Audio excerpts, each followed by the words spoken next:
Tonight, we are opening the gates to some of the darkest, most unsettling places in America. The cemeteries where the dead are quiet, but the truth is not. These stories are not rumors, not campfire tales, and not the exaggerated legends the internet loves to recycle.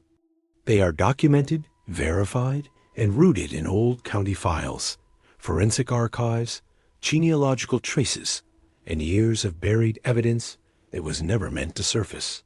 If you're new here, welcome to Silent of Whispers, where we don't just tell horror stories, we unearth them. Before we begin, make sure you're somewhere quiet. Turn down the lights. Because some of these stories don't just stay in the graveyard, they follow you home.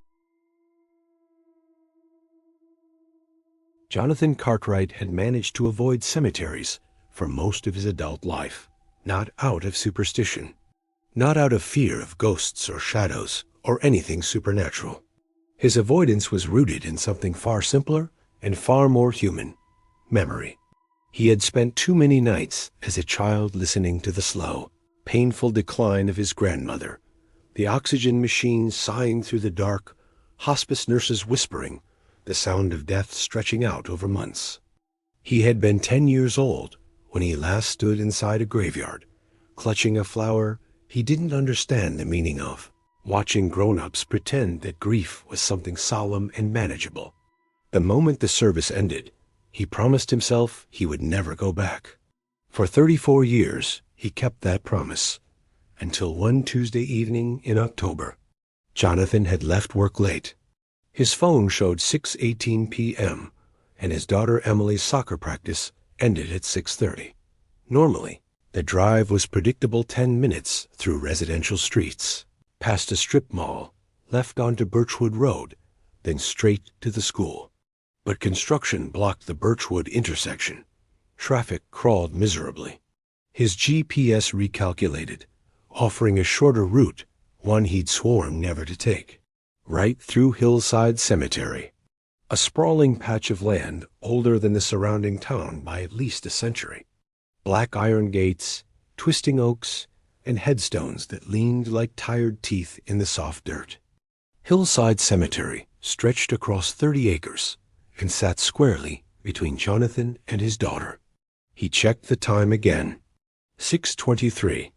If he didn't cut through, he'd be at least 15 minutes late, maybe more. Emily hated waiting in the cold, and Jonathan hated disappointing her even more. He exhaled sharply. "One time," he muttered.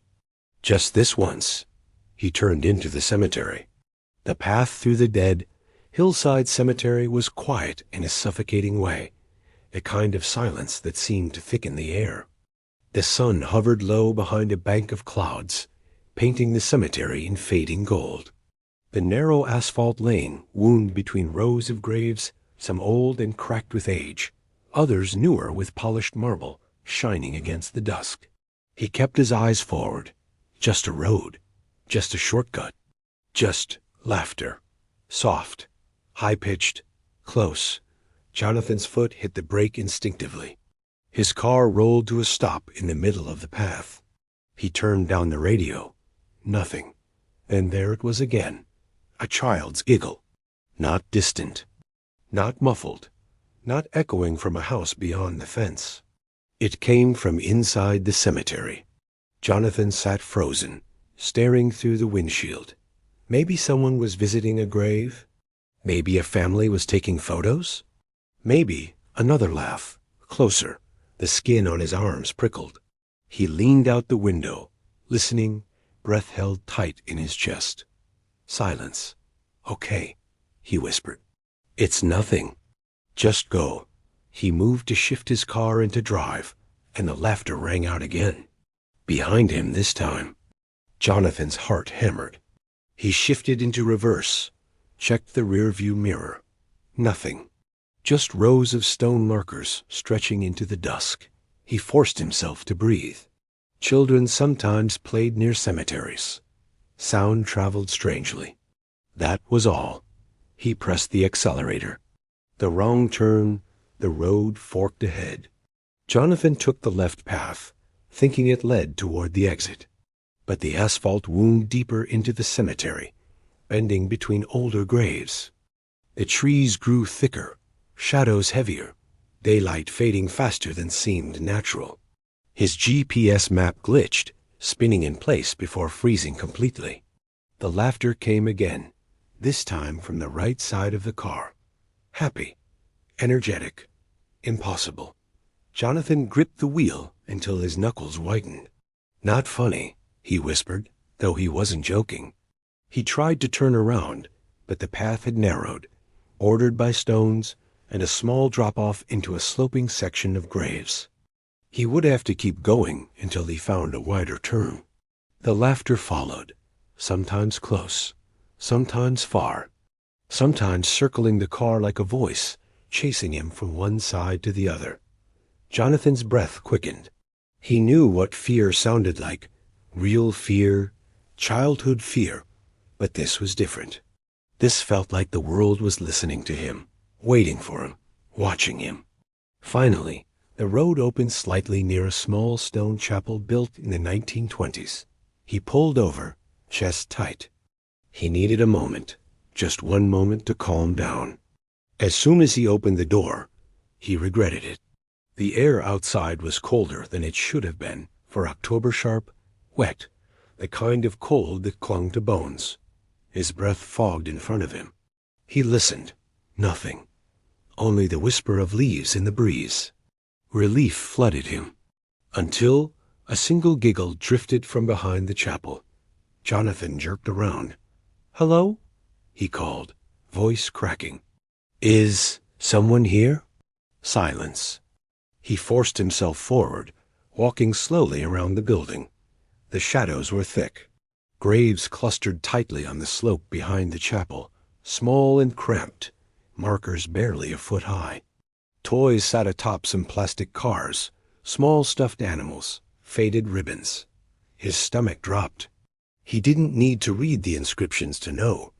The children's section. Something moved behind him. Jonathan spun. Nothing. Then the laughter came again. But this time, it rose from beneath the ground, not above, not around, below, as if dozens of tiny voices were buried under the soil, giggling, whispering, trying to speak through packed dirt and rotting roots. Jonathan stumbled back, breath catching in his throat. No, no, no, no. The giggling shifted into something else. Not joy, not play, something hungry. A chorus of little hands tapping beneath the earth. He turned and ran. The escaped Jonathan sprinted toward the road, shoes slipping on wet grass. The laughter followed, growing, multiplying, echoing across the graves. Not from one direction, from all directions. By the time he reached his car, he was shaking so violently he fumbled the keys. He forced himself inside, slammed the door. Tap, tap, small taps against his rear window. Jonathan screamed and threw the car into drive. He didn't care where the road led. As long as it led out, he sped down the winding lane. His headlights bounced across grave markers and trees, and there it was. The exit gate. Jonathan burst onto the main road, breathing hard, heart galloping in his chest. The laughter cut off abruptly. Silence returned. He didn't look back. The history he never wanted. That night, after Emily went to bed, Jonathan sat in his living room, laptop open, hands trembling. He typed, "Hillside Cemetery History Children's Section Laughter." Hundreds of entries. Forum hosts. Old blogs. Paranormal threads dating back to 2005. People reporting the exact same thing. Child laughter at dusk. Always in October. Always near the children's section. Jonathan scrolled deeper. Then he found it. A scanned newspaper article from 1922. Orphanage fire claims 15 children bodies buried in mass grave at Hillside Cemetery. The fire was sudden. Electrical fault. The children were asleep. They were buried within 48 hours because none had surviving family. Some bodies were identified. Others weren't. Jonathan's skin crawled. He found another article. Survivors report hearing children crying beneath the collapsed building for hours before rescue teams could reach them. He closed his laptop, stomach churning. It explained the voices, but not why they laughed. Why laughter? Why him? Why now? As he lay in bed, staring at the ceiling, he heard something faint. Not inside the room, not upstairs, not in the hallway. From outside, through his window, down the street. Somewhere in the night, a child giggled. Just once. Soft, playful, waiting. Jonathan closed his eyes and knew this wasn't over. Aaron Whitlock didn't believe in curses. He believed in data, patterns, and records. Cold things, measurable things. Things that couldn't lie the way people could. As a city planning graduate student, his final year project involved researching environmental hazards in older residential areas. His professor suggested Riverside District, an aging neighborhood built in the 1950s on the northern edge of town. Plenty of history, the professor said. Plenty of problems, too. Aaron expected lead pipes, outdated wiring, some mold, maybe soil contamination near old factories. He didn't expect the cemetery. He didn't expect the cluster of deaths. And he didn't expect Riverside to be hiding a nightmare older than the neighborhood itself. Riverside District had one feature that unnerved Aaron the moment he saw it. A cemetery small, fenced, neglected, pressed against the backyards of 6 houses. Riverside Cemetery, said the rusted metal sign. 23 graves. No new burials since 1978. The cemetery was so close to the homes that one family's wooden fence literally touched a tombstone.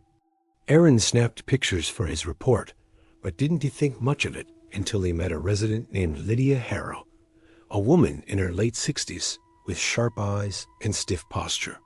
"You're taking photos of the graveyard?" she asked. "Yes, ma'am," Aaron replied politely. "For environmental review." "Nothing environmental about that place," she cut in. "People here die too young." Aaron blinked. "Mime, what exactly do you mean?" Lydia glanced at the cemetery behind her, as if it could hear her. 3 families on this street lost someone before 60. My husband was 52.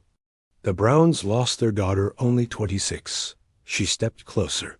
And the Martins? Both dead. Months apart. Aaron felt a small knot tighten in his stomach. Coincidence?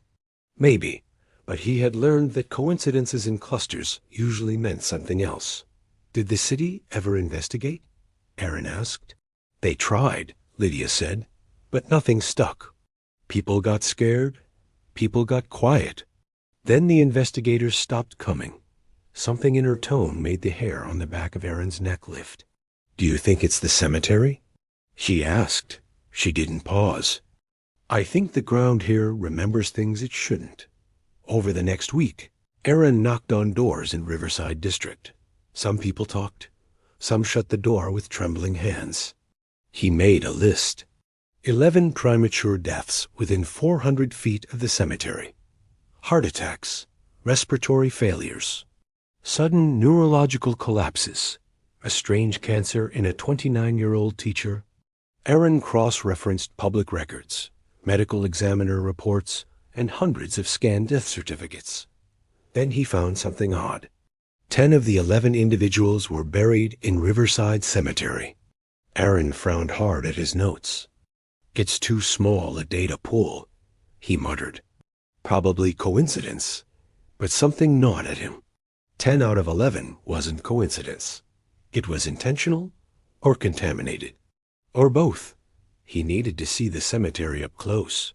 He visited Riverside Cemetery at dawn, the air cold and damp, the grass slick with dew. The graves were old, some cracked, some leaning. The fencing bowed inward, as if the land wanted to swallow the cemetery whole. Aaron walked row by row, documenting dates and causes of death. A trend emerged quickly. Most graves belonged to residents of the Riverside neighborhood. Then he noticed something stranger. 6 graves on the eastern side had sunken noticeably, like the soil was collapsing into empty space. He crouched and pressed his hand against the soft earth. The ground vibrated faintly. Not movement, not tremors. Just an unnatural warmth radiating upward. Aaron jerked his hand away. Soil shouldn't be warm, not on a 45-degree morning. He took out his notebook, writing, "Soil temperature inconsistent. Sunken graves. Possible subsurface chemical reaction?" He didn't believe that, but it was better than admitting the grave felt alive. When Aaron returned to the street, a small voice called out, "You're the science guy, right?" He turned. A girl around 12 stood in the yard 2 houses down, hugging a stuffed rabbit.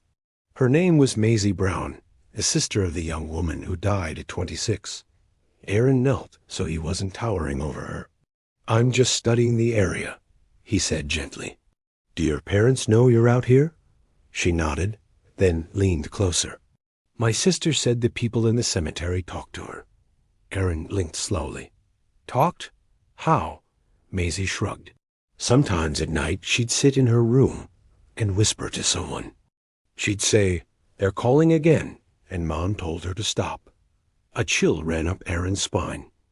"Did she say what they wanted?" Maisie nodded. "They wanted her to join them." Aaron's pulse quickened.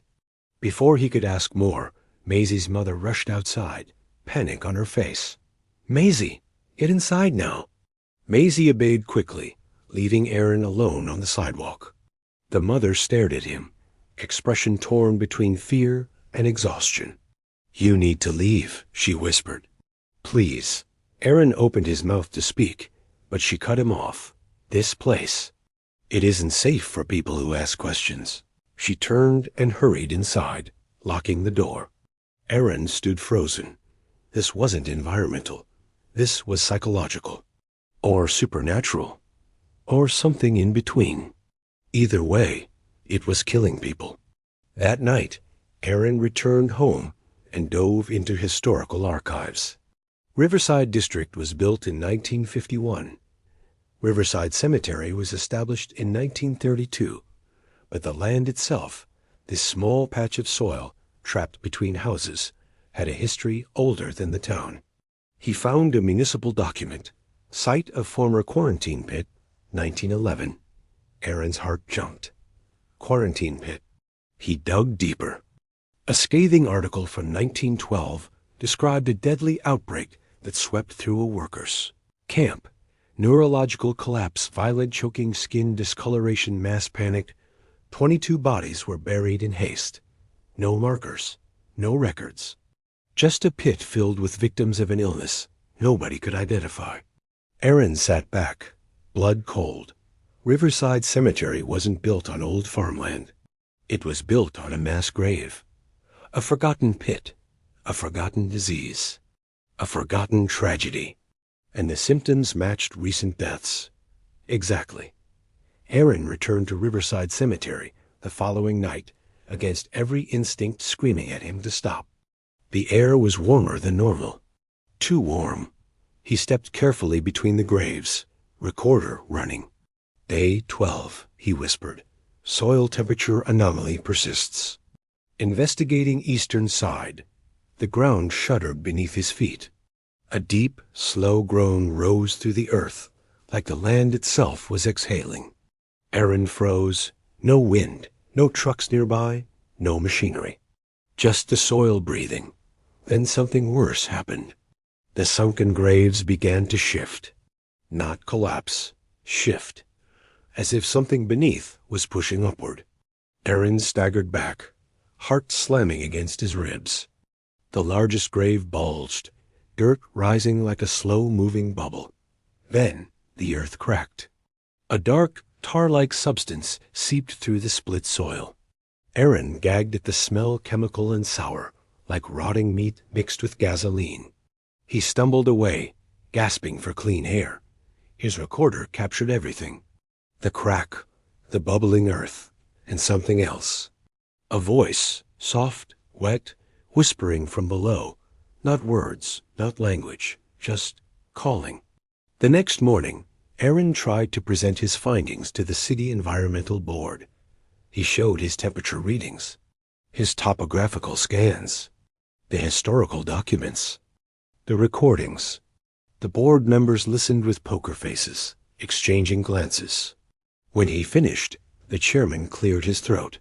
"Mr. Whitlock," he said, "your findings are alarming." Aaron straightened. "But," the man continued, "this project is closed, effective immediately." Aaron blinked. "What? You can't be serious." The chairman slid a paper across the table. "Sign this. Confidentiality clause. For public safety. Public safety." They were covering it up. Aaron stood, furious. "You're letting people die." Another board member leaned in. "You don't understand," she whispered. "If this gets out, the entire neighborhood would have to be evacuated, demolished. The city can't afford it. No one can." Aaron stared at her. "You'd rather pretend nothing's happening?" She swallowed. "You're going to pretend too." Security escorted him out. Aaron returned to Riverside District one last time. He found ambulances in front of one of the houses, Maisie Brown's house. Paramedics rushed inside. Neighbors stood outside, whispering. He pushed through the crowd. "What happened?" he asked a man nearby. The man shook his head. "Maisie," he murmured. "She collapsed. Doctors say her heart just stopped." Aaron felt his knees weaken. "No," he whispered. "No." Maisie's mother stood on the porch, shaking violently, arms wrapped around herself. "She said they were calling her," she sobbed. "Last night she told me." She heard them calling again. Aaron stood there numb. Another victim. Another name added to the cemetery. But he knew Maisie wouldn't rest. No victim ever had. They didn't join the dead. They joined the pit. Aaron moved out of the city 2 months later. He tried to forget, tried to sleep, tried to silence the guilt. But late at night, he dreams of Riverside Cemetery. He dreams of the soil swelling, cracking, breathing beneath him. He dreams of tar-black ooze seeping between gravestones. He dreams of voices, layered, wet, calling him, begging him to finish what he started. And sometimes, at the edge of waking, he hears one voice louder than the rest, a little girl, whispering, "Skylar, help us." Aaron jolts awake every time, because the cemetery didn't want victims. It wanted witnesses. And it isn't finished with him yet. Thomas believed that history was truth. But as caretaker of the Ash Grove family cemetery, he often doubted whose truth the land actually remembered. Most people in Ash Grove County saw the old burial hill as a place of trees and memories, a place to honor the dead and let the past rest. For Thomas, whose family had tended the graves for 5 generations, cemeteries were more than silence and ritual. They were archives of secrets, betrayals, and confessions written in the language of stone and soil. He never imagined he would become the keeper of one confession that refused to stay buried. Ash Grove Cemetery was old, even by local standards. The oldest graves, slate tablets eroded to anonymous gray slabs, stood in a southeast corner beneath sagging pines. Each year, weather and time claimed more of their surfaces, erasing names but never the presence of the residents beneath. Thomas spent every autumn clearing leaves, mending the wrought iron fence, cataloging each stone in a battered leather journal, first kept by his great-great-uncle Abraham Sanford. His routine stayed unbroken for years, until winter fell and the chain on the west gate snapped in a storm. As Thomas patrolled the untouched section, where newer family members had been laid to rest in recent decades, his flashlight caught something strange on a crooked stone that leaned outward from the hillside. Puzzled, Thomas circled the marker, never expecting to find what he did. Carved into the back, hidden from view for almost a century, was an inscription, shallow but legible. It read, "I am not buried here. I am hiding TWW 1931. A chill crept down his spine, the freezing wind biting at his jacket. Thomas traced the message once, not daring to let his fingers linger. It was as though someone had pressed the truth directly into the stone, certain no living soul would read it. That night, Thomas found sleep impossible. He lay awake in his grandfather's old house by the edge of the cemetery, replaying the moment he touched the inscription. I am hiding. Was it a joke, a desperate plea, or something darker? The next morning, over black coffee, he searched the Sanford journals, flipping through brittle, yellowed pages for mention of TWW or any rumor about the Weatherly plot. His grandfather's entries offered little beyond routine notes about burials and an odd warning from 1932. Sanford Sr. had written, "Do not investigate the Weatherly inscription. Some stones conceal what the living cannot bear. Let it rest." The words, inked in looping cursive, haunted Thomas. He resolved, against the advice of his ancestors, to learn more. Weeks went by. Snow layered the graves in thick drifts. Thomas's research at the town library yielded only the basics. Timothy Weatherly disappeared in June of 1931, never found, presumed dead. His burial was a formal affair, a closed coffin attended by the county's most prominent families. The newspaper suggested he had been killed en route to his trial for the murder of a local merchant, but no body was ever produced. The consensus among townspeople was simple. Timothy had skipped town, vanishing rather than facing justice. Yet Thomas's academic instincts pressed for evidence. Why would a stone be left with such a message, inward, secret, for no audience other than the earth? He questioned town elders, collecting half-truths and rumors. Some claimed the Weatherly family buried stones to confound spirits, a superstition from Old England. Others whispered that Timothy's body was hidden nearby, never recovered. More than one elder insisted on the family's guilt, citing strange happenings in the cemetery at night. Whispers, the sound of digging. A figure seen wandering near the Weatherly plot in the winter fog. The deeper Thomas dug, the more he noticed how the air near the marker seemed unnaturally cold. Animals avoided the area.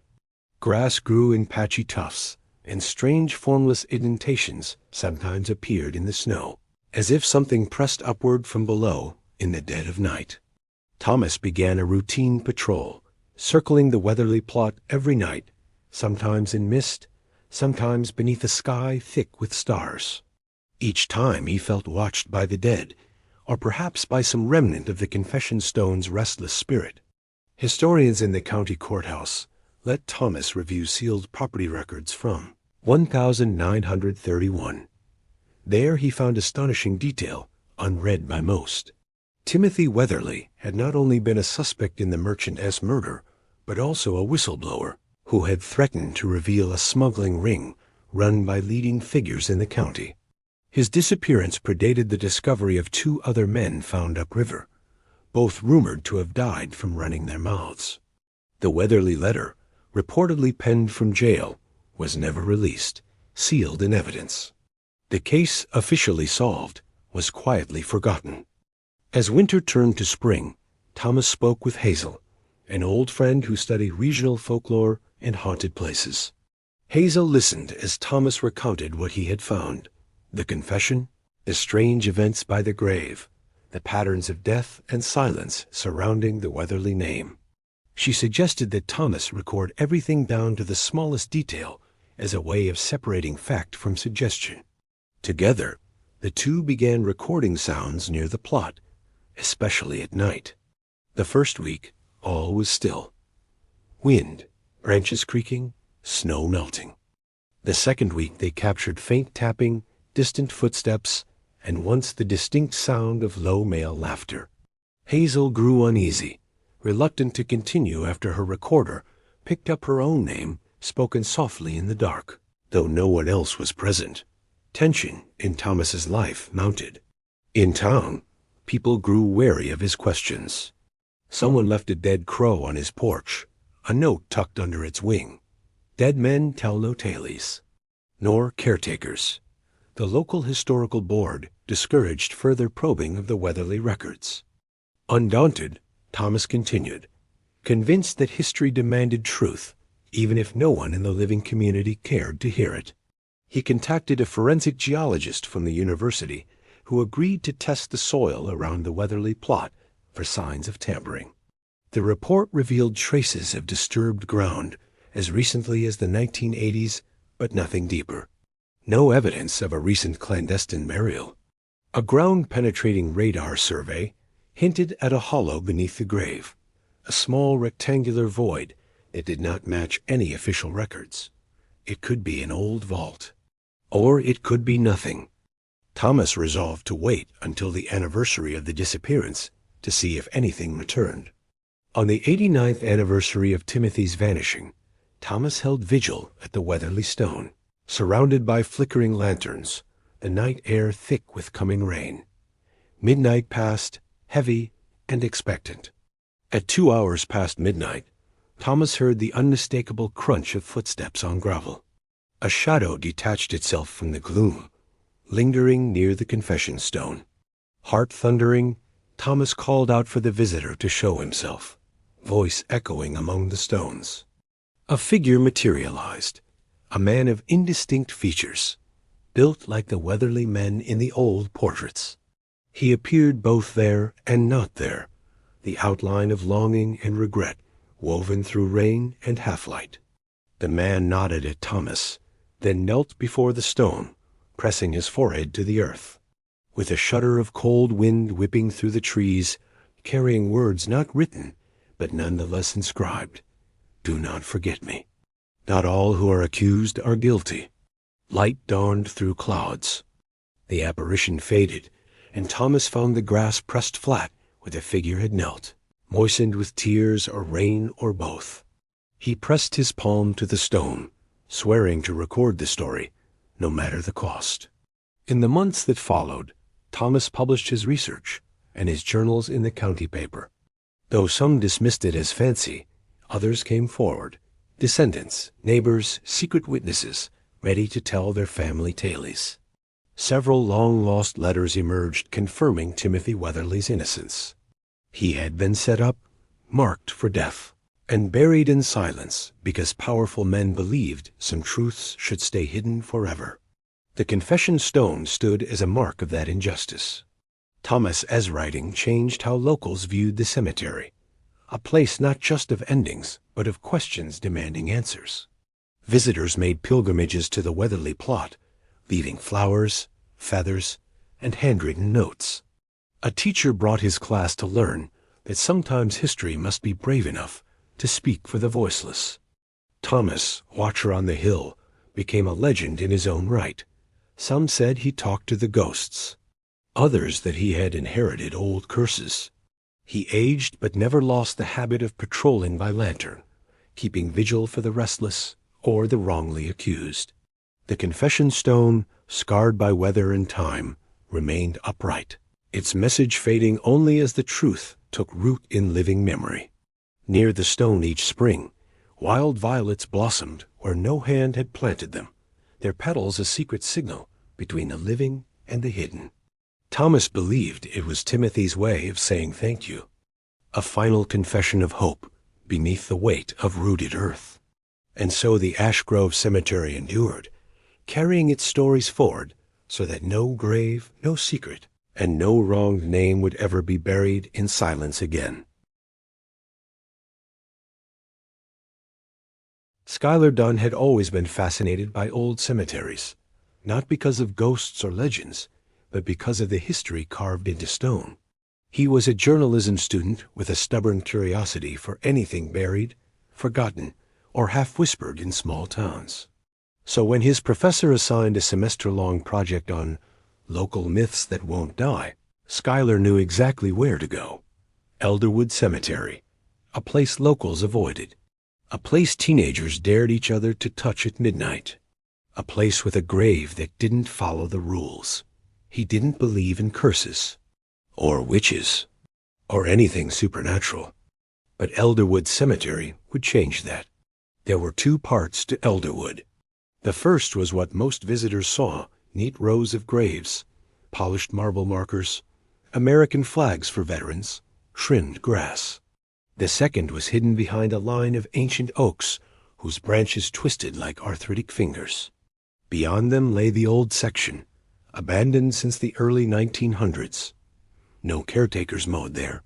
No families left flowers. The graves were crooked, cracked, or half sunk into the dirt. This was where the stories came from. This was where Schuyler needed to be.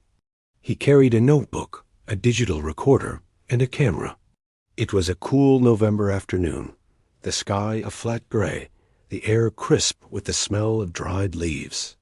As Schuyler entered the old section, the temperature dipped sharply, his breath fogging.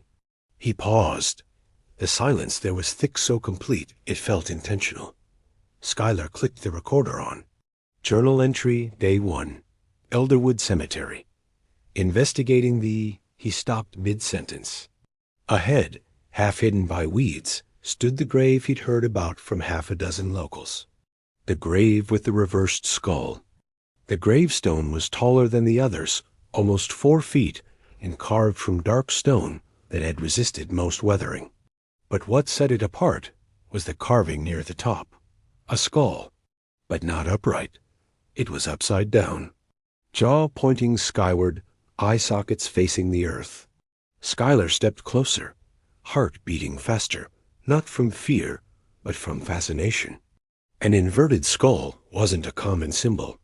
In many traditions, it represented defiance against the church, rejection of holy burial, punishment for witchcraft graves meant to be unhallowed. He read the inscription beneath the skull: Sarah Holloway, 172-1742. The earth refused her. Schuyler swallowed hard. He took pictures, documenting every angle. He reached out, fingertips brushing the cold stone. The wind shifted suddenly, a low howl sweeping through the trees. He jerked his hand back. He stared at the skull again. Something about it felt wrong, not evil. Just wrong in a way his mind couldn't articulate. Like it wasn't meant to be found. That evening, Schuyler visited the town archives. The clerk, an elderly man with watery eyes and trembling hands, pointed him toward historical death records. Hours passed. Most 1700s documents were water-damaged or lost entirely. But then he found it. A faded parchment titled, The Trial and Banishment of Sarah Holloway, minus 1,742. He read faster, breath-catching. Sarah Holloway was a midwife who lived on the outskirts of Elderwood. She delivered children, treated fevers, and provided herbal remedies. When a winter sickness swept through the region, killing dozens, villagers blamed her. Accused of witchcraft, accused of consorting with spirits, accused of bringing death by unnatural means. Sarah refused to confess. She was imprisoned for 2 months. No trial, no defense. She died in custody at age 21. The document's final line chilled Schuyler. Her burial stone shall be marked inverted, for she shall not look upon heaven, nor shall heaven look upon her. Schuyler leaned back, throat dry. The inverted skull wasn't a rumor. It was a punishment. He grabbed his notebook. This wasn't a story. This was a scandal buried under centuries of dust. Schuyler returned to Elderwood the next day. This time, something felt off before he even reached the old section. The air was colder, still, heavy. When he stepped beyond the oak line, he froze. The grave looked different. He walked slowly towards Sarah Holloway's marker, scanning the ground. The weeds around it had been disturbed. Fresh soil, dark, loose, damp, circled the base. Someone had dug here. Recently, Schuyler knelt beside the grave and pressed the dirt between his fingers. It was cold. Too cold. He checked his notes from the day before. Then he noticed it. The skull carving was no longer perfectly upside down. It had shifted, just slightly, as if the stone had been turned a few degrees. It was impossible. The stone weighed at least 200 pounds. No one could move it alone. Schuyler whispered, "What the hell?" He took a step back. A cracking sound echoed behind him, like a branch snapping under weight. He spun around. Nothing moved. No animals. No wind. Just graves and skeletal trees. His heart thudded painfully. Something wasn't right. The next day, Schuyler sought out Mary Ann Dalton, the town historian. When he mentioned Sarah Holloway, Mary Ann's expression hardened instantly. "No," she said sharply. "No interviews. No statements. Nothing. I'm working on a project. I don't care. That grave has caused enough trouble." Schuyler stared at her. "What kind of trouble?" Mary Ann's hands trembled as she poured tea. "You want the truth? Nobody knows where Sarah died. Some say she starved. Some say she took her own life. Some say she cursed the town with her last breath." Schuyler leaned forward. "And the grave moving? The inverted skull?" Mary Ann's face went pale. She whispered, "You saw it move?" Schuyler froze. "You mean this happened before?" Mary Ann swallowed, looking around the room as if afraid the walls could hear. "Every generation," she whispered, "someone gets curious. Someone pokes around that grave. And every time the marker shifts." Schuyler's skin prickled. Mary Ann continued, "It's said that Sarah Holloway wasn't guilty, that she begged for help, that she died with her hands clawing at the cell walls. They buried her improperly. They reversed her stone. And now," she leaned closer, voice breaking, "now she doesn't rest." Schuyler returned again on the fourth day, determined to document this phenomenon professionally. As he approached the grave, he felt immediate unease. The stone had shifted again, this time more clearly. The skull, once fully upside down, was now only halfway inverted, as if slowly turning itself upright. He circled the grave, snapping pictures. That's when he saw the back of the stone. Deep scratches. Not random. Not weather damage.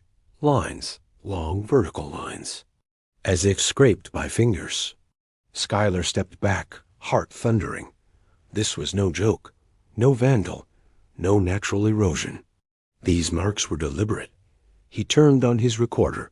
Day 4. Sarah Holloway's grave has shifted a second time. There are deep scratch marks. A sound cut him off. Behind him. A whisper. Soft. Female. Close enough that he felt breath at the back of his neck. Schuyler spun around, stumbling backward. "Hello?" He called, voice cracking. Silence. But the air behind him felt occupied. Crowded. Like someone stood just inches away. He backed away slowly. Then he heard it again. A whisper. A word. His name, Schuyler. His stomach dropped. He ran. He should have stopped. He should have turned in his notes, written a mediocre paper, and moved on. But journalists don't walk away from stories that breathe. So on the 5th night, Schuyler returned with a flashlight, a camera, and a gut feeling he was making a terrible mistake. He reached the grave at 9:47 p.m. The wind was low, the sky dark, the cemetery dead silent. He raised his flashlight. The skull on Sarah's grave was now fully upright. Not upside down, not crooked, perfectly upright. Schuyler's breath caught. Someone or something wanted her grave corrected. He stepped closer. The earth around the grave began to sink, slowly, almost imperceptibly. Schuyler watched in horror as the dirt lowered by an inch, 2 inches, 3. The ground was collapsing. He backed away fast. Then the sound came, not a whisper, not wind, knocking, from beneath the soil. 3 slow knocks. Then again. Schuyler's whole body shook. He whispered, "Sarah?" The ground went silent. Then a hand broke through the soil. Pale, thin, bones pressing through skin. Schuyler screamed and stumbled backward, falling hard. The hand clawed upward, dirt spraying across the grave. Fingernails scraped the stone, leaving fresh marks. A skull on the gravestone cracked down the center. Schuyler scrambled to his feet and ran blindly through the dark. He didn't stop until he reached his car. Didn't breathe until he locked the doors. Didn't speak until he was halfway home. He didn't go back. 2 weeks later, the town sealed off the old section of Elderwood Cemetery with fencing. Ground erosion hazard, the sign said. But Schuyler knew the truth. He still has the pictures. He still has the recordings. He still has the nightmares. The grave was later inspected by professionals. They said the soil collapse was normal. They said the scratches were old damage. They said the skull didn't move. They lied. Schuyler hasn't returned to Elderwood Cemetery since. But sometimes, late at night, when he's editing his project, he hears knocking, slow, rhythmic, fingernails on wood. And only once he swears, he heard a woman whisper, "Let me out." The autumn air carried a chill that seemed to penetrate deeper than the temperature suggested. Hunter stood at the entrance of Metrobrook Cemetery just before midnight, metal detector in hand, flashlight mounted on his shoulder. The device felt heavier than it had in his driveway, as though the weight of what he was about to do had transferred itself into his grip. He had promised his friend Sarah that he would find her grandmother's heirloom bracelet, lost somewhere in this sprawling cemetery over 30 years ago. It was a simple enough request, one that should have taken an evening and nothing more.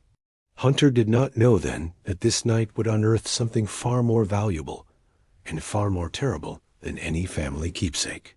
Metrobrook Cemetery stretched across 40 acres of rolling terrain just outside the city limits. The oldest graves dated back to the 1800s, their headstones tilted at odd angles by decades of frost heave and soil settling. The newer sections, where Sarah's grandmother had been buried in 1993, were maintained with more precision. The grass was trimmed regularly, the walkways lined with concrete, and the graves arranged in neat rows that made navigation logical and methodical. Hunter had visited the cemetery twice before, both times during daylight hours to get his bearings and confirm the burial location. He had walked past the older sections, noticing how different they felt from the modern plots. There was something almost accusatory about those ancient markers, as though they were monuments to secrets kept and stories never told. Tonight, however, the place felt completely different. The darkness transformed it from a place of remembrance into something older and stranger, a landscape of shadows and silence where the living felt distinctly unwelcome. The trees cast shapes that seemed to move independently of the wind. The grass beneath Hunter's feet felt springy and unfamiliar, as though the earth itself was responding to his presence. He had brought provisions for a long night. A thermos of black coffee, extra batteries for his flashlight, a small camping lantern that he set up at his base location near the cemetery's administrative building. The lantern cast a warm circle of light that made the surrounding darkness feel even more absolute. Hunter activated his metal detector and began his systematic search. He had marked off a grid on his phone's GPS, calculating that the bracelet would likely be found within a 20-foot radius of Sarah's grandmother's grave. The metal detector was a quality model, the kind used by serious hobbyists and professionals, sensitive enough to detect even small metal objects buried several inches beneath the surface. The device required calibration to account for the natural mineralization of the soil, and Hunter had spent considerable time preparing before arriving at the cemetery. As he swept the device back and forth, the detector remained quiet. He moved methodically through his grid, checking his phone's map every few minutes to ensure he was not overlapping his search patterns. An hour passed, then two. Still nothing but the ambient electrical hum of the detector and the occasional false positive from scattered metal debris too deep to retrieve. The night grew colder as he worked. Hunter had worn a heavy jacket, but the damp chill that seemed to rise from the earth penetrated the fabric. He took breaks every 30 minutes, returning to his lantern for coffee and to warm his hands. He could see his breath in the beam of his flashlight. He wondered if other people ever visited the cemetery at night, if there was something about this place that called to those seeking solitude or escape. He thought about the people buried beneath his feet, hundreds of them, some whose names he recognized from the headstones, most who were complete strangers. The anonymity of the dead was strangely comforting. They could not judge him for his trespassing. They could not care that he was here. It was nearly 2 o'clock in the morning when the detector produced a sound different from the others. This was not the low buzz of shallow metal or the irregular bleeding of electrical interference. This was a sustained, urgent wail that made Hunter's stomach tighten and his heart rate accelerate immediately. He had been searching for hours without success, and this sound finally promised something tangible. He marked the location on his GPS with precision, then carefully set down his detector and retrieved his shovel. The ground was soft here, unusually soft for late autumn. In fact, as Hunter drove his shovel deeper, he realized that the earth here seemed to have been disturbed relatively recently. The soil was darker than the surrounding patches, looser, lacking the compacted density of ground undisturbed for decades. The displaced earth seemed almost to mock the careful maintenance that the cemetery staff applied elsewhere. His shovel struck something solid, a resistance that was unmistakable. What Hunter found was not a bracelet. The first thing his light illuminated was bone. Not scattered fragments or weathered pieces, but a complete human skull, still bearing traces of matted hair and desiccated flesh that clung to the bone like ancient parchment. Hunter dropped his shovel and stumbled backward, his mind struggling to process what he was seeing. The oxygen seemed to drain from the night air. He stood for a full minute simply breathing, controlling the urge to vomit that rose in his throat. Then, gathering his courage, he activated his phone's flashlight and looked more carefully. The skeleton was articulated, meaning the bones had remained in anatomical position, suggesting the body had decomposed in place over many years. The clothing, though deteriorated, suggested an era from the 1980s or early 1990s. But this was not Sarah's grandmother. Hunter knew this because he could see the grave marker 15 feet away, her name and dates clearly visible in the beam of his flashlight. This was a different burial altogether. This was clandestine. This was wrong in every possible way. Hunter called the police at 2:47 a.m., though he would not remember the exact time until much later when reviewing the case file. He reported the discovery with trembling voice and provided the cemetery location with precision, reading coordinates directly from his phone's GPS application. The dispatcher assured him that officers would arrive within 15 minutes and instructed him to remain at the scene and not disturb anything further.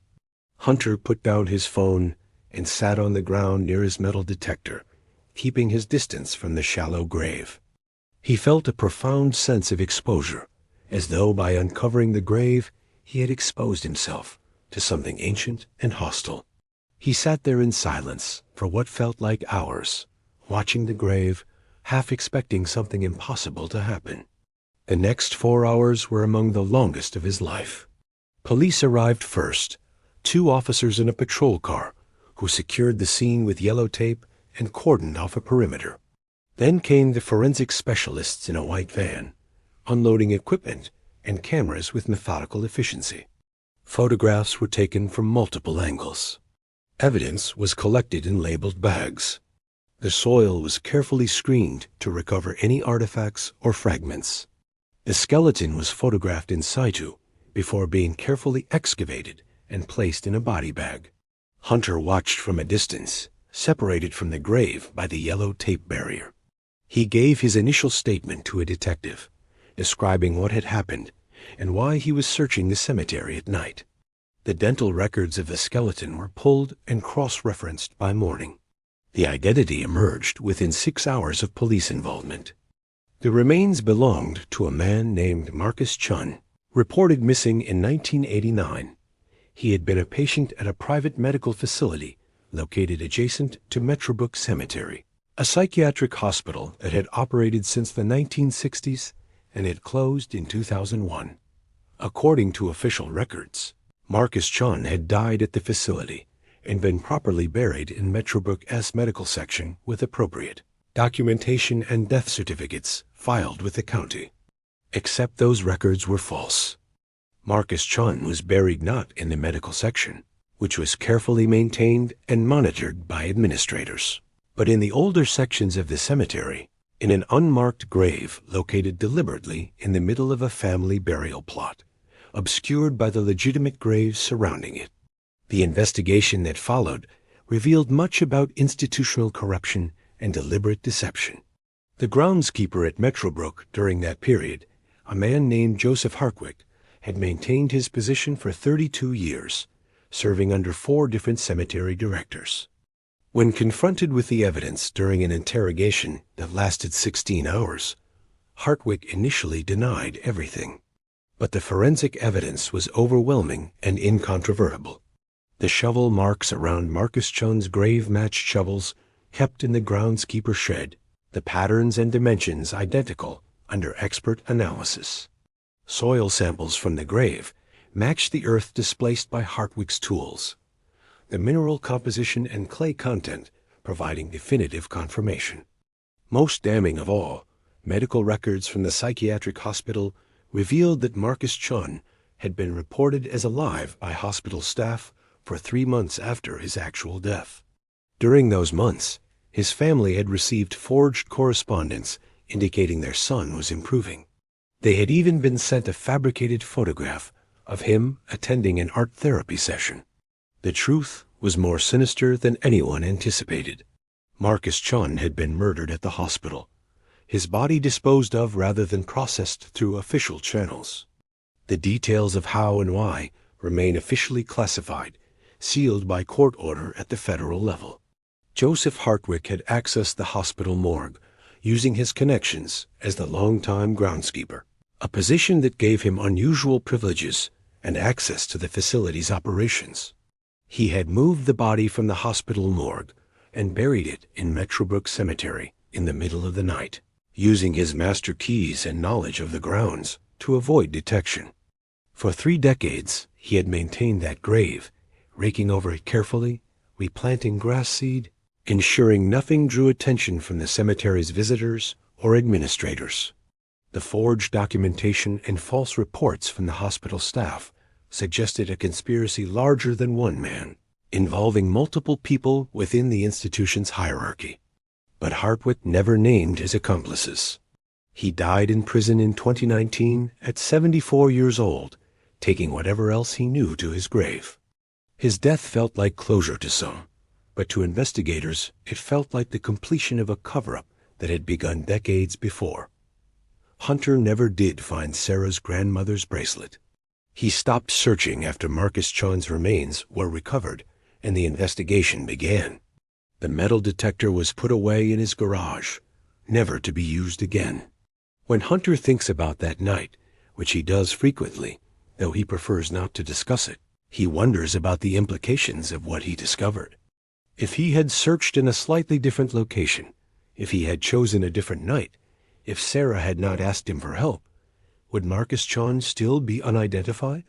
Would Joseph Hartwick have continued his work in secret for the remainder of his life?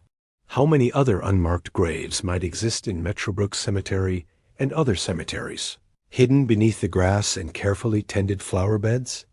The cemetery conducted a comprehensive internal audit following the discovery. They found 7 more graves that were undocumented in the official records, buried in the physical landscape, but never officially marked or registered in the master plot maps. 5 of these graves contained remains that were eventually identified through DNA analysis and dental records comparison. 2 graves contained no remains at all, only empty soil, suggesting bodies had been removed at some point in the past for unknown reasons. The cemetery issued a formal public apology and implemented new security protocols, including surveillance cameras and mandatory background checks for all staff members. A memorial was erected for the victims discovered, though their names could not all be determined with certainty. The hospital was demolished in 2005, its records sealed, its history buried beneath concrete. Sarah eventually found her grandmother's bracelet 3 months later at an antique shop in the city center. A woman had donated it along with other vintage jewelry. Sarah purchased it for $200, a fraction of its actual value. She never wore it. The bracelet now sits in a drawer in her bedroom, and she has never told Hunter that she found it. Metrobrook Cemetery continues to operate today. Families still bury their loved ones there. Visitors still tend the graves and leave flowers. But something has changed in the atmosphere of the place. Hunter knows that beneath the carefully maintained lawns and respectful silence, anything is possible. Any truth, no matter how long buried, can be unearthed. Brooklyn Holley never asked for the responsibility that came with her grandmother's death, but she accepted it. Every Saturday morning rain, frost, or brutal summer humidity, Brooklyn walked through the gates of Grandview Memorial Cemetery carrying a bucket of water, pruning shears, and fresh flowers. Her grandmother had tended the family plot for 40 years before passing the duty to her daughter, who passed it to Brooklyn, the only one who said yes without hesitation. The ritual grounded her. In a chaotic life, it was the 1 hour of peace she could rely on. Grandview Memorial wasn't just old, it was historic. Established in 1847, the cemetery sprawled across a rolling hillside, shaded by oak trees older than the county itself. Families came here for generations, their surnames etched in granite and marble, their stories quietly preserved in weathered stone. Brooklyn had memorized every curve of the path long before she reached adulthood. She could find her grandmother's grave blindfolded. She could navigate the cemetery at night if she had to. But for all those years, she never once noticed Area 12. Not until the morning everything changed. It was late April when Brooklyn saw it. The sky was overcast, the air heavy with the metallic scent that precedes rain. She had just finished replacing her grandmother's wilted roses when she decided to take the long route back to the main gates, something she never did. Grandview had a map near the entrance, with each section labeled neatly. A through G were family plots. H through K were military sections. L through 18 were general burials. But Area 12 was rarely spoken of, rarely visited, and until today, unseen by Brooklyn. She wasn't looking for anything unusual, just walking, breathing, letting the quiet settle into her bones. Then her footsteps slowed. The landscape before her wasn't like the rest of Grandview. Instead of headstones old or new, there were only small concrete squares embedded in the ground. No names, no dates, no carvings, just blank markers. 40, maybe more. Brooklyn stood still, scanning the grid-like arrangement. The squares were perfectly spaced, each one identical. They reminded her of survey markers, the kind used for land measurement, except these were too old, weathered by decades of rain and frost. A chill crept up her spine. She knelt by one marker, running her fingers over the rough surface. No engraving. No cracks that looked intentional. No sign anyone had touched it for decades. Something felt wrong. Not supernatural, just wrong in a human way. The kind of wrong that happens when people want something erased. Brooklyn counted them slowly. 6 rows, 7 columns, 42 graves. All unnamed. The silence in Area 12 felt different than the rest of the cemetery. Heavier, unwelcoming. As though the ground itself disapproved of her presence. Brooklyn stepped back. She did not linger, but she couldn't forget. The next week, Brooklyn returned, but not with gardening tools. She brought a notebook, pens, and her phone camera. She walked directly to Area 12. This time, she documented everything: angles, spacing, erosion patterns, moss growth.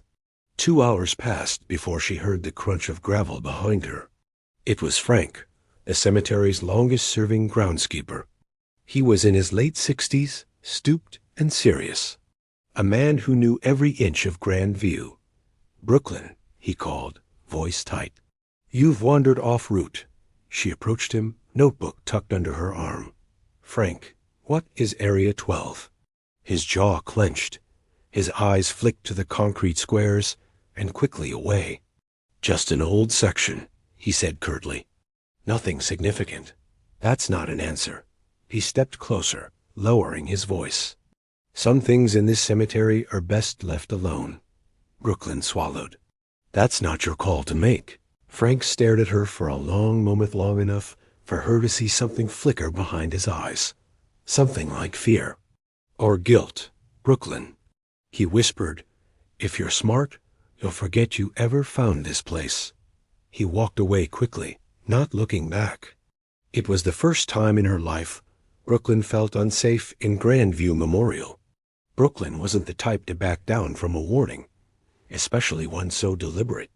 The following Monday, she visited the local historical society, a library-like building with archives dating back to the 1800s. She asked for help researching burial records for Area 12. The archivist, Dr. Patricia Morrison, raised a brow when she heard the section number. "You're the second person in 20 years to ask about Area 12, she said softly. "Who was the first?" The archivist hesitated. "A man who stopped asking after he started receiving anonymous letters telling him to drop it." Brooklyn felt a cold pressure at the back of her neck. Dr. Morrison led her into the archives and pulled out an enormous leather-bound ledger. Dust puffed into the air as she opened it. Inside were photographs of Grandview Memorial from the 1950s. Brooklyn's breath caught in her throat. Area 12 wasn't always unmarked. There were grave markers, real ones, with names like Unnamed Female, 1937 Infant Boy, 1942. Unknown Man, 1939. No identification, minus 1,941 dozens of them. The headstones were old, weathered, but real. "Where are these now?" Brooklyn whispered. Dr. Morrison pushed her glasses up. "Removed," she said. "Sometime around 1971. Why?" The archivist exhaled heavily, closing the ledger. "The official note says vandalism." She looked Brooklyn in the eye. "The unofficial truth?" People wanted to forget this place existed. Brooklyn spent nights combing through digitized newspaper articles, public death records, and census logs. Patterns emerged. Terrifying patterns.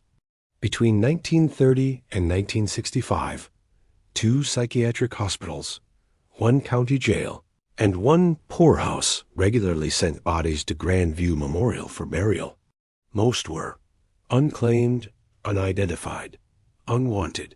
Overcrowded hospitals dumped their dead without ceremony. County institutions buried problem cases quietly. Nobody asked questions. In the early 70s, someone in charge decided those graves were bad for the cemetery's image. So the headstones were removed, the section was renamed, and Area 12 disappeared from public memory. Brooklyn felt sick. These weren't forgotten graves. They were erased graves. The next Saturday, she returned to Area 12. She placed a flower on every marker. A small act, but it made her feel like someone finally was remembering them. When she reached the last square, she noticed fresh soil disturbed, slightly turned, as if someone had recently dug there. Brooklyn crouched slowly. The soil was loose. Too loose. A shiver ran through her. Someone had been here. Recently. And they didn't want her to know. A week later, she found an envelope on her grandmother's grave. Her name written in shaky handwriting. Inside were 4 words: "Stop digging or someone else will." No signature, no explanation. But she knew who sent it. Frank. Brooklyn refused to stop. Instead, she pushed harder. Through genealogy forums, she found 7 families whose relatives had been buried in Area 12, but only known to them through whispered stories or missing records. The families rallied with her. Together, they confronted the cemetery director. Helen Ashford, a sharp, polished woman, looked annoyed rather than surprised. "Area 12 is a low-priority section," she said. "The graves were vandalized. We modernized. You erased them," Brooklyn snapped. "You removed their identities." Director Ashford's expression never changed, but her voice tightened. "Miss Hawley, your grandmother respected the cemetery's rules. Maybe you should consider doing the same." The threat was subtle, sharp, and real. Brooklyn stepped closer. "I'm not my grandmother," she said quietly. "I'm worse." The next few months were a war public records requests, community meetings, petitions. Brooklyn became an activist without meaning to. And slowly, people began to listen. Historic preservation groups, genealogy experts, local families. The pressure built. Finally, the cemetery agreed to a full restoration of Area 12. New headstones, new markers, a memorial plaque, and a promise to research every person buried there. But the night before construction began, Brooklyn visited the section alone. The air was cold, still, the cemetery unusually quiet. Then behind her, something moved. A soft shuffle of footsteps. Brooklyn turned. No one, but the air felt thick, charged, almost electric. She stepped toward the nearest grave. A sound rose so faint she wasn't sure she heard it at first. A whisper, not words, more like breath. A collective exhale, a sigh of relief. Brooklyn knelt, placing her hand on the earth. "You're not forgotten anymore," she whispered. The breeze rustled the grass. A gentle, almost grateful sound. She didn't know whether she believed in spirits, but she believed the dead felt something that night. 2 years later, Area 12 transformed. 47 headstones, each carved with names that had been lost for decades. A memorial wall for those still unidentified. A garden of white lily. At the dedication ceremony, families cried. Elders whispered prayers. Historians thanked Brooklyn for her relentless push. But the most powerful moment came at the end, when a little girl tugged on Brooklyn's sleeve. "Miss?" she asked shyly. "Were they lonely before?" Brooklyn swallowed, eyes stinging. "Yes," she whispered. "But not anymore. Brooklyn still visits her grandmother every Saturday. She still waters the flowers, still walks the path home. But now, she always passes through Area 12.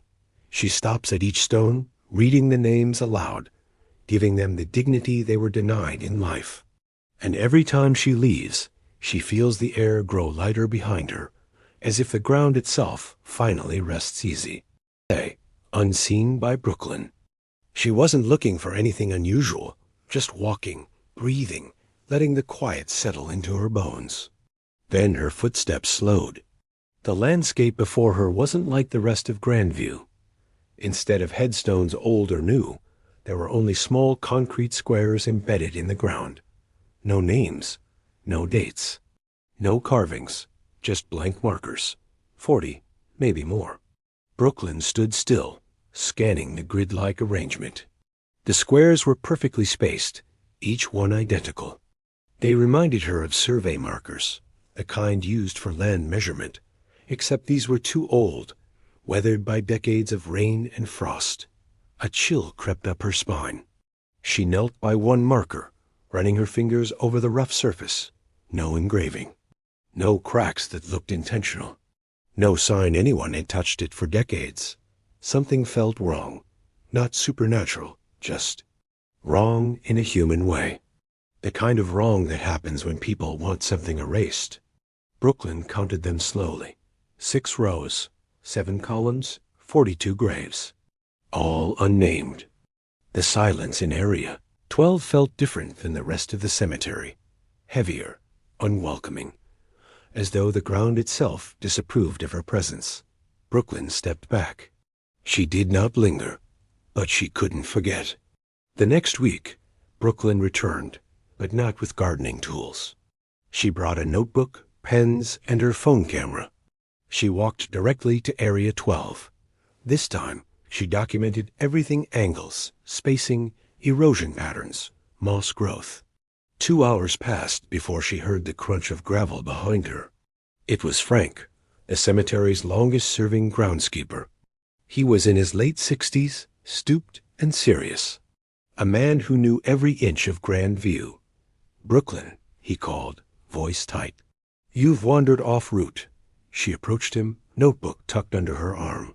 "Frank, what is Area 12? His jaw clenched.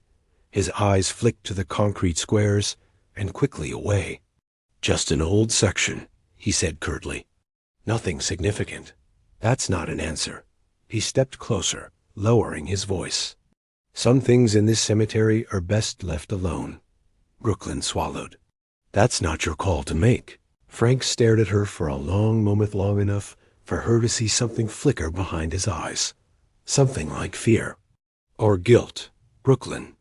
He whispered, "If you're smart, you'll forget you ever found this place." He walked away quickly, not looking back. It was the first time in her life Brooklyn felt unsafe in Grandview Memorial. Brooklyn wasn't the type to back down from a warning, especially one so deliberate. The following Monday, she visited the local historical society, a library-like building with archives dating back to the 1800s. She asked for help researching burial records for Area 12. The archivist, Dr. Patricia Morrison, raised a brow when she heard the section number. "You're the second person in 20 years to ask about Area 12, she said softly. "Who was the first?" The archivist hesitated.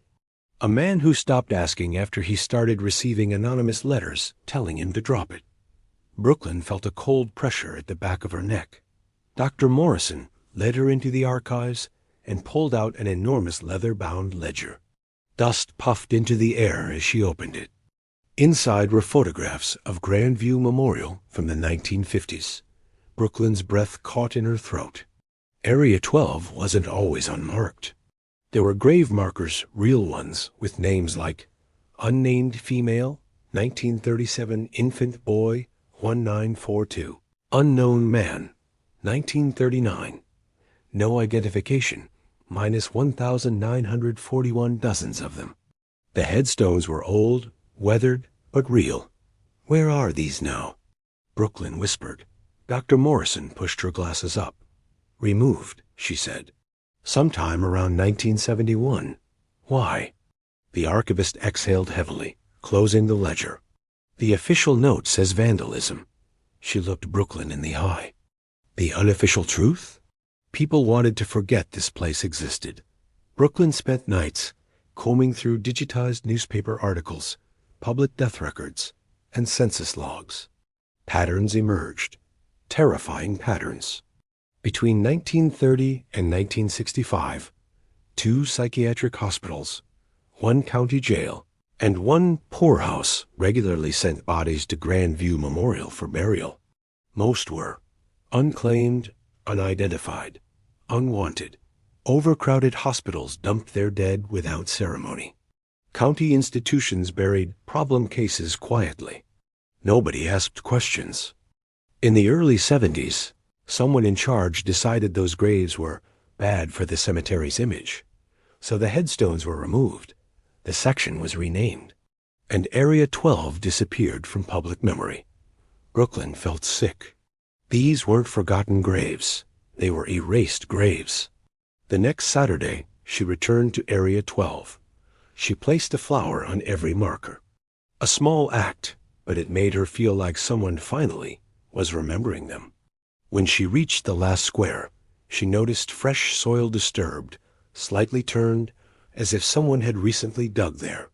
Brooklyn crouched slowly. The soil was loose. Too loose. A shiver ran through her.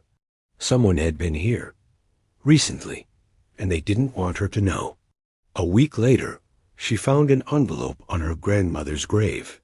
Her name written in shaky handwriting. Inside were 4 words: "Stop digging or someone else will." No signature, no explanation. But she knew who sent it. Frank. Brooklyn refused to stop. Instead, she pushed harder. Through genealogy forums, she found 7 families whose relatives had been buried in Area 12, but only known to them through whispered stories or missing records. The families rallied with her. Together, they confronted the cemetery director. Helen Ashford, a sharp, polished woman, looked annoyed rather than surprised. "Area 12 is a low-priority section," she said. "The graves were vandalized. We modernized. You erased them," Brooklyn snapped. "You removed their identities." Director Ashford's expression never changed, but her voice tightened. "Miss Hawley, your grandmother respected the cemetery's rules. Maybe you should consider doing the same." The threat was subtle, sharp, and real. Brooklyn stepped closer. "I'm not my grandmother," she said quietly. "I'm worse." The next few months were a war public records requests, community meetings, petitions. Brooklyn became an activist without meaning to. And slowly, people began to listen. Historic preservation groups, genealogy experts, local families. The pressure built. Finally, the cemetery agreed to a full restoration of Area 12. New headstones, new markers, a memorial plaque, and a promise to research every person buried there. But the night before construction began, Brooklyn visited the section alone. The air was cold, still, the cemetery unusually quiet. Then behind her, something moved. A soft shuffle of footsteps. Brooklyn turned. No one, but the air felt thick, charged, almost electric. She stepped toward the nearest grave. A sound rose so faint she wasn't sure she heard it at first. A whisper, not words, more like breath. A collective exhale, a sigh of relief. Brooklyn knelt, placing her hand on the earth. "You're not forgotten anymore," she whispered. The breeze rustled the grass. A gentle, almost grateful sound. She didn't know whether she believed in spirits, but she believed the dead felt something that night. 2 years later, Area 12 transformed. 47 headstones, each carved with names that had been lost for decades. A memorial wall for those still unidentified. A garden of white lily. At the dedication ceremony, families cried. Elders whispered prayers. Historians thanked Brooklyn for her relentless push. But the most powerful moment came at the end, when a little girl tugged on Brooklyn's sleeve. "Miss?" she asked shyly. "Were they lonely before?" Brooklyn swallowed, eyes stinging. "Yes," she whispered. "But not anymore. Brooklyn still visits her grandmother every Saturday. She still waters the flowers, still walks the path home. But now, she always passes through Area 12. She stops at each stone, reading the names aloud, giving them the dignity they were denied in life. And every time she leaves, she feels the air grow lighter behind her, as if the ground itself finally rests easy.